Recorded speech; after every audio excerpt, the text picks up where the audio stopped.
Rowley. He is from the Health Network, which he started in 1991, but he owns a plastics company called Mercury Plastics, and he's also a chairman of the Rock and Roll Hall of Fame in Cleveland, Ohio, where he's from.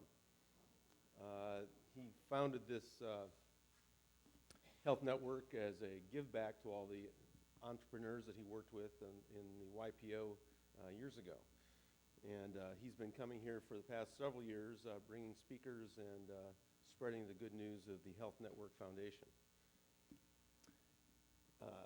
He will introduce the featured speaker, Brenda Iliff from Hazelden in Naples.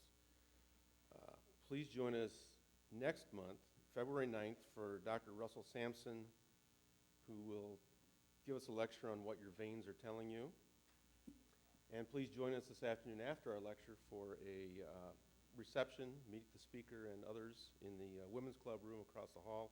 And we want to thank our hostesses today, Danny Irvin, Florida Field, Kay Rembold, and Olivia Murray for providing cookies and serving us. Thank you. Bill, you're up.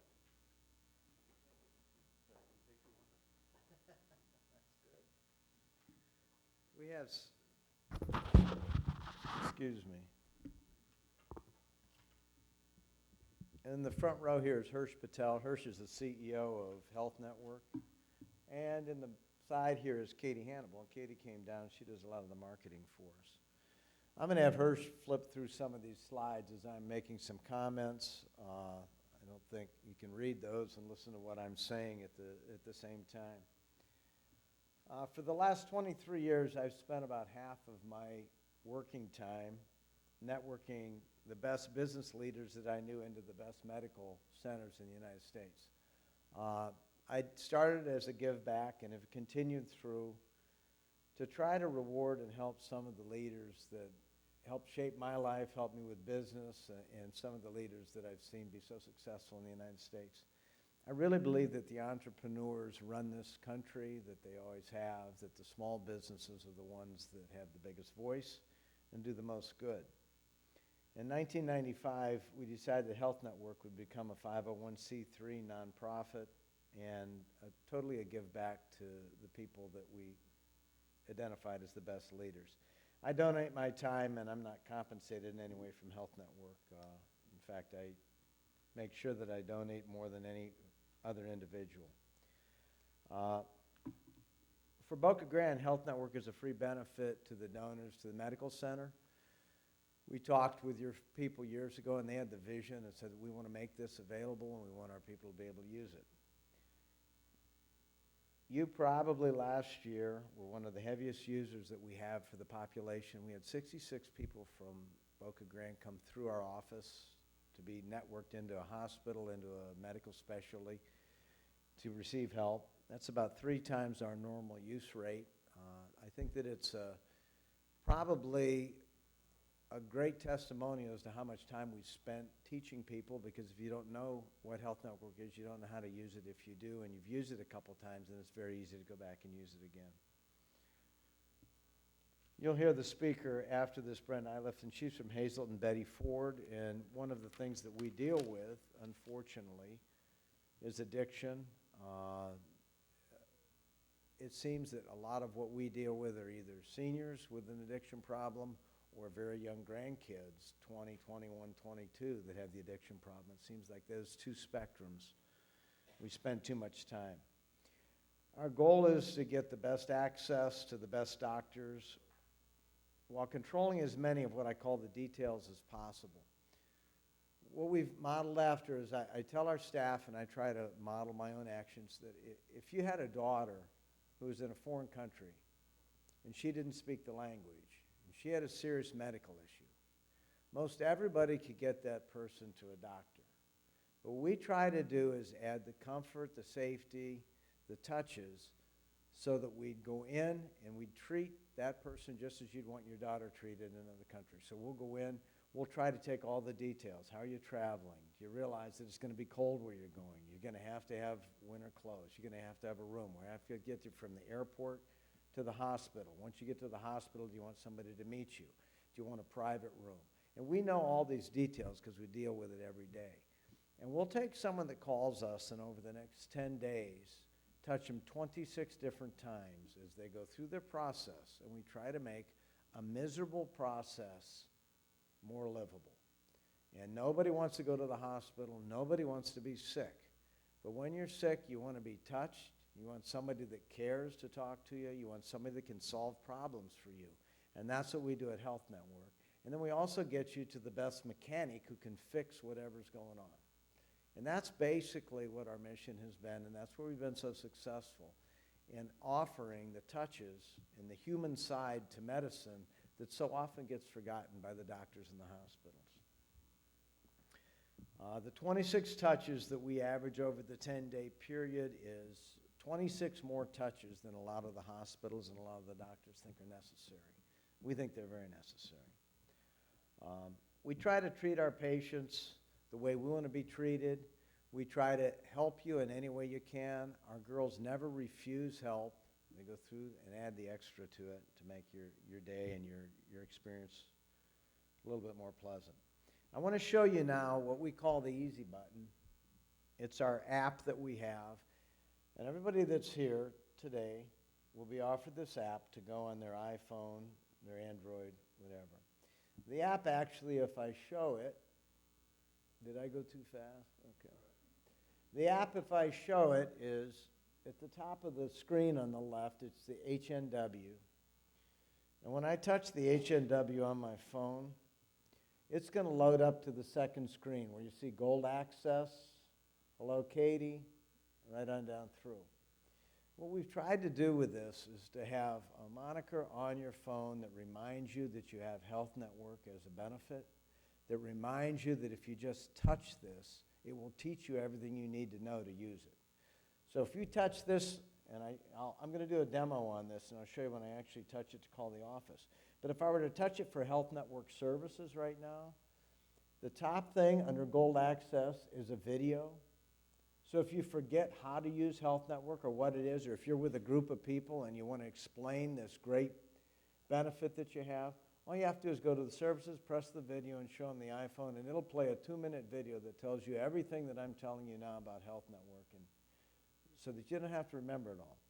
But the one key to this is we call this our medical Siri, and I'm going to touch the first line down here and put you on speakerphone, and I'm going to actually show you what happens when we dial into the office. And one of our girls is going to answer this. They know that I'm going to call in, but this is what happens on a daily basis. Good afternoon, Health Network Foundation. This is Carol speaking, and you're calling on the Gold app line. How can I help you? Hi, Carol. This is Bill, and I'm doing a presentation in front of a group of people here in Boca Grande. If somebody calls in on this, Carol's job is to ask you, not tell you what we do, but ask you how she can help you. And if you literally said to Carol, I'm driving, you're in front of a computer, I need help, can you tell me the definition of this word? Carol would look it up and say, well, the definition of this word is such and such. But what it's really for is I'm going to tell Carol, we'd like to know something about prostate cancer. Somebody has a question on prostate cancer.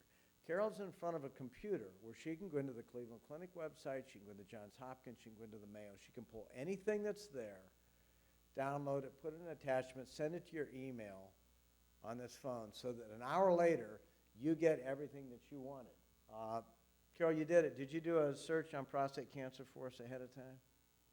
And you've got that. I think we've got that here. Do you have that? Can you flip that up just real quick? The other thing that Carol can do is if you say, I've decided I want an appointment, here's what I've got, is she has access to the appointment screen to go in and talk to any of our hospitals.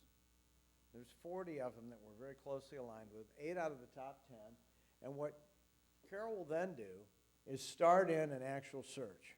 And she'll start talking to you on a daily basis. We've talked to this doctor. We've got you into Hopkins. Do you want to travel? Do you not want to travel? Do you want to do this in South Florida? Do you want to do it in Mayo Clinic in Rochester? And then we'll work this through, and Carol will network you through our system to the doctor that you want, make the appointment, and I can guarantee you that on your way to the appointment, she's going to call you and ask you, is everything set? You're on the way to the appointment. If you're in surgery, she's going to call the spouse during surgery, say, how's things going? We've got this report. Where are you doing? Do you want a private room? We handle all of the details that aren't there, and we just think that is the give back that makes it a little bit more pleasant to go. This is what Carol would be sending back. This is actually the prostate cancer treatment guide from the Cleveland Clinic. I think it's 17 pages that you read through. But this isn't what you get if you go on the internet. If you go on the internet and you Google prostate cancer, you're going to get a lot of different opinions from a lot of different people that could be right or wrong. What we'll do is take you to one of these websites where we know that they've got good information and get it to you and then answer the questions. Our goal is to educate you with whatever the problem is, to help you get the access, to handle the soft side of it, and then to get you on your way. And the way that this has worked for the years, thank you, Carol, I'm going to hang up. The way that this has worked over the years is that as we gave this benefit to people, they gave dollars to the hospitals, and they donate dollars to us. And we live on donated dollars, and the hospitals really appreciate the donated dollars. That's basically Health Network. That's the benefit that you have. If you're not part of the donor circle for the medical center, it's great. I think that it's a super center. We've toured it. They do great things. It's something you ought to consider. And as you leave, we'll load you up or show you how to use this app so that you can put it on your iPhone if you choose. Brenda's our speaker. She's with Hazelden down in Naples. She was formerly with Hazelden up in Minneapolis. I think she enjoys the weather down here a little bit more than what she'd have in Minneapolis during the winter. She's got a lot of experience on the addiction side of this, and I'd like to welcome her as our speaker. Thank you.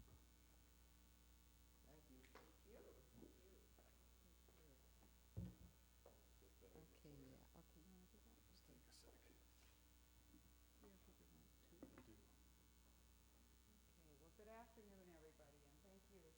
Thank you for coming today. We were a little concerned because the topic, a lot of times people get real scared of the topic, and so you get an extra clearance for showing up today. Thank you. My name is Brenda Iliff, and I've been in the addiction field for over 20 years. Started out as a clinician and moved to. Shall I use the mic? Okay. Started out as a clinician and moved to an administrator. Before that, I worked in gerontology for several years, and so I have a real heart for both the person who's struggling with chemicals, but also people as they age and how that impacts, their use of chemicals. So speaking of aging, and I know you probably hear a lot about this, but I want to ask you a question about your image of aging. And I start this lecture out with that because the one thing that's guaranteed is that chemical use, misuse, and abuse and addiction will age you a lot faster than anything else. So I want to ask you a question about how old would you be today if you didn't know how old you were? And we've got people of all different ages here, and you're laughing. 47? Okay. 39? Great, great. Who else? 40? Perfect, great. 45? Wow. You'd be 65? And we've got obviously some people, you're showing up for one thing that says you're functioning highly because you're open to new information and stuff. But the other piece is we need to look at how are people functioning, how's their health, and how's their independence. And the one thing we know about addiction or chemical misuse, a lot of what I'm going to talk about today is not addiction. It's not addiction, but it is using chemicals in a way that might not be helpful to keep you at 45 and 30 and 47 or whatever. So are these your images of aging, or are these? And every one of these pictures here is 50 or older. Hard to believe, isn't it? But that's our new 50 is the new 30. So AARP a couple months ago had Jeff Bridges on the top. That's not what we saw 20 years ago, is it? One thing about aging is a lot of us go into denial when we're talking about it. And the Longhorns did a while ago. Judy, do you see the elderly couple down at the other end of the counter? Yeah, what about them? Well, I was just thinking, that's probably what you and I will look like in a few years or so. You do realize that's a mirror, don't you? And just like aging, there's a lot of denial about addiction too. And even more denial about chemical use, misuse, and addiction with people 50 and older. Whenever we look at the papers, usually we're looking at people that are the young people. That's where the problems are. And the reality in Collier County, which is where we are in Naples, half of our overdose deaths last year were people over 50. That's very concerning. You know, we're learning, and as is the rest of the world, that people, as we age, we're at greater risk for chemical use, misuse, and addiction than we are when we're younger. And there's several reasons for that, and we'll talk about that today. But the stats out there are pretty high that addiction in older folks is about 17%. That's higher than teenagers. So it is a pretty strong concern. The Grapevine is a little magazine that AA publishes every month, and there's a little survey, or it's written by people in AA, and this was their September Grapevine of this year. Even AA is realizing that, oh my gosh, we're seeing a lot of new people who are in their 60s, 70s, and 80s coming into AA. Now the good news is, as people come into recovery in later years, they usually do much better than the younger folks do. And part of that is because you've had lives. You know how to live life, you know, and the chemicals get in the way, but then we need to get back to living life. This is from USA Today, one of their cover page stories about seniors misusing prescription drugs. You know, we talk about, where most of our talk today is going to be about people 50 and older and what to watch for, because you know, you may be concerned about yourself, or you may be concerned about a loved one, or your neighbor. You're going to run into it. With stats as high as 17%, it's no respecter of persons. You're going to run into it, and what might be helpful in those situations. But as grandparents and parents, you also have a strong key to helping kids with staying away from chemical abuse and misuse and addiction. And obviously some of them are building in protective factors. It's hard to do when your kids are up in Ohio or the grandkids or Minnesota and stuff, but even for them to know that grandma listens or grandpa listens. But other key pieces is disposing of extra medications. You know, as a society, many of us don't want to get rid of things, and so the doctor, we need a root canal, and we get a few little extra pain pills or whatever, and we think, well, I'll just save those till the next time I need them.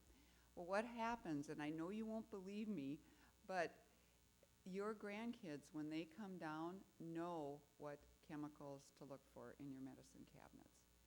How do they know? They go to school. It's all over the internet. Here's the chemicals that make you feel good. And usually what they're looking for is generally narcotics, which are like pain pills, the pain type of pills, and then also sleeping type pills or anti-anxiety pills. Those bring in good money, and what they do is those pills, if you're not using them appropriately, can get you high, just like alcohol can get you high. So those are the pills they're looking for, but it doesn't matter what the pill is for some kids, because kids are having what they call farm parties, PHARM party. And a farm party is where you take a bunch of pills, blue, red, green, yellow, whatever, and you put them all in a bowl, and then you go to this party, and everybody brings pills, and then you take some pills, and you see where it ends you up. I mean, can you imagine how dangerous that is if you're EMS showing up and you don't know, did they take a low blood pressure pill, a high blood pressure pill? So just, anything you can do to keep the meds away from your grandkids when they're around, or and it's preteens too. It's not just teenagers, even young adults. I mean, a lot of people who are addicted will talk about going, in the neighbor's house and taking the pills, and they know what they're looking for. But the young folks might not know. So I know it sounds really drastic to lock up your medications or hide them, but you may be doing your grandchildren a favor. Another thing that can be really helpful, several years ago, Hazelden ran a campaign we called the 4 Generations campaign. And that was about trying to get generations to talk to one another about chemical use, chemical misuse, and abuse. And sometimes that's hard to start to have those conversations. But, if there is addiction in your family somewhere, it can be helpful to kids to know that they're at risk. It doesn't mean they're going to be an addict, but that they may have some genetic influence that could be activated fairly easy for them. when we're talking about what we call at Hazelden and Naples Boomers Plus, which is, we count it as the 50 plus. And the reason we kind of divide it off there is because that tends to be when our metabolism starts to change. And that also tends to be when we're likely to get into some sort of maybe possible problems with chemical use. It also tends to be when people start to experience losses in life, whether that's of partners, whether that's of pieces of their career, whether that's of maybe a little bit of, intellectual processing, maybe it's the loss of whatever, So we need to look at those two things. When you talk about the metabolism and the losses combined, you can really get a perfect storm. But we talk about two different groups. One of the groups is what we would call the young old, and those are the folks probably mostly here today. They're functioning very well, they're very independent, and their health is pretty good. And then we've got the old, and it's not just about age, as you know, but their functioning is pretty poor, their health is struggling, and they're not real independent. The one thing we know is that addiction will move people just like that to old. And one of my previous positions was the director of the Hazelton's Women's Recovery Center in Minnesota, which we have up to about 100 women at any given time. And I can't tell you the number of 40-year-old women, 45-year-old women that we would see that if you didn't know how old they were, you would put them in the older category. Because as women, and I see we have a lot of women here today, we start out at a disadvantage when it comes to addiction. We metabolize alcohol and drugs very differently than guys. So because we have less of an enzyme in our stomach that breaks it down, we send it out into our systems much more concentrated. And then we have more fat in our system than water, and the guys have more water, is we absorb it much better. So we're really more efficient with the alcohol. But what that does is that's why they say one drink for a woman is like, a woman having one drink next to a man who's having one drink, same size, the woman's going to have twice the impact. Now, she could get more drunk, or she could have developed a tolerance, but what the impact is it's on the brain, it's on the liver, it's on the organs. So as women, we are more likely to get addicted, and then you add the aging factors where our metabolism changes again, and people could get in some pretty serious trouble. What we do know is that, as I mentioned earlier, about 17% of older adults have some sort of chemical use problem, and it's not always addiction, but it's pretty much a problem. As older adults, we consume 3/4 of the over-the-counter meds, and we'll talk about one of the myths that says, well, it's over-the-counter, anybody can get it, it's not going to hurt me. Well, those of you who use NyQuil, they give you a shot glass. It's 25% alcohol. You get a shot glass right with it, with other meds in it, and that's not putting down NyQuil, but when you start mixing all those things together, you can really get a perfect storm for folks. Medicare did a study, where's all their money going, and rightly so. And what they found is of the top 5 narcotic pain pills that they've spent money on in the last 5 years, tramadol went up 138%. I mean, the narcotics went wild, what they're spending money on, as did the anti-anxiety meds. And anti-anxiety meds, when you think, they're more like sleeping pills and anti-anxiety meds. So those are the meds that you can get a little high on. Just like, if you drink too much alcohol, you can get that little buzz. These are the type of meds. So we're not talking about antidepressants, which antidepressants are more the meds that kind of keep you from hitting that low. It kind of keeps you pretty steady. You won't get any highs from antidepressants. So they did find that there was a 32% change in the narcotics just in the last 5 years that have been prescribed. That's quite a bit. Not only are more being prescribed, but people are taking them a lot longer. And I think if we look at 15% overall, so that's, they're longer. People sometimes will say, well, I take one of this once a week. Is that a problem? Well, talk to your doctor, your healthcare professional, because they know you. It might be a problem for you, probably not. But, you start upping those and you might be looking at some concerns. And the reality is it's not that easy to balance medication management. And so, I'd be happy, I know sometimes we're going to leave some time for questions here today, and sometimes people are really awkward asking questions in a group like this. I'll be at the reception if there's something personal you want to talk about. I will not give you medical advice. I'm not a medical doctor.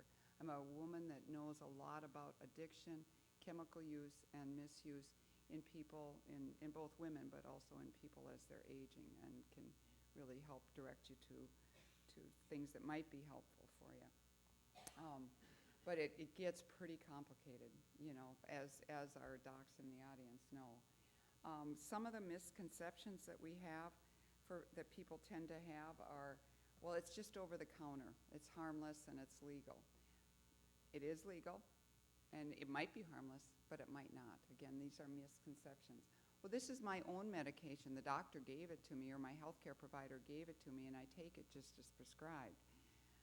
That may be true. It may not be a problem, but it may also be that your liver is compromised and your kidneys are compromised, and even though you're taking it as prescribed, that prescription keeps getting higher and higher and higher and higher, or your body can't handle it, so you're kind of doubling up on it. The thing we see, not so much with people with means, but with people without means, is the sharing of medications. Husband goes to the doctor, he gets a prescription for blood pressure meds, and they can't afford 2 copays, so he shares it with wife. Or wife uses an anti-sleeping, or a sleeping med, and there's some concern. She quits using it, but it's still in the medicine cabinet, and husband struggles with sleeping one night. That's more common, for a lot of us to say, well, try this and stuff, but yet we're all so different. Is that okay? But the whole, you can't afford it. We've also seen older folks who have access to meds who are struggling with paying for their heat, and they'll get the meds because they have the access and sell them on the streets because you can get some good money for some of these meds. And then changing the medicine routine. Well, I knew I was going to drink tonight, so I didn't take my pills this morning or whatever, and again, that can be fairly dangerous for people. Also, combining any drugs. If we talk about combining narcotics with anti-anxiety meds, you may be doing 1 and 1 is 2, but you never know what you're doing. You may be doing 1 and 1 is 6. Or today 1 and 1 is 4, but tomorrow 1 and 1 is 3. Or then I add alcohol, and that might be 1 and 1 is 5. And so it can be really, really difficult for people to manage that when you start to combine a lot of drugs. Sometimes people will say, well, my doctor prescribed it, what's the big deal? And what we would encourage you to do is talk about all your medication, but not just all your medication. I hear that a lot of you here will, when you come back down in the fall, you go to the doctor or somebody and they look at all your meds. That is so helpful for all of us to have somebody kind of looking at the big picture. But I would encourage you, we call it a brown bag review. Bring in the brown bag. What's the over-the-counters you're using? What's all those wonderful supplements you think are so wonderful, but how are they interacting? And then also know that there's a lot of people out there that are really very, very trained. Your pharmacist can help you sometimes too, looking at interactions, because it can get pretty complicated. Some of that is about food we eat, and you can see from this slide, it's not just about the drugs. Sometimes it's about the food. So those of you who do grapefruit juice, that can impact the way that 85 different prescriptions enter the bloodstream. Or too many bananas and oranges can lead to heart palpitation. It gets very individualized. I used to work in a Jewish facility, and there was people that couldn't have herring and some of that because of their MAO inhibitors and stuff. So it's important to look at what am I on, and I have a mother that's aging and is in an assisted living, and boy, she learned early on that Coumadin. You don't eat too much lettuce, you don't eat too much, broccoli, and so work with your doctor on it. It's not just the drugs that you're mixing; it can also be the food that you're using with those drugs. So what makes us at risk as we get older? That's we get at risk for other things. We get at risk for chemical use, misuse, and abuse. And one of those things that makes us at risk is we tend to have more diseases as we age. The hips aren't working as well. The blood sugar might not be as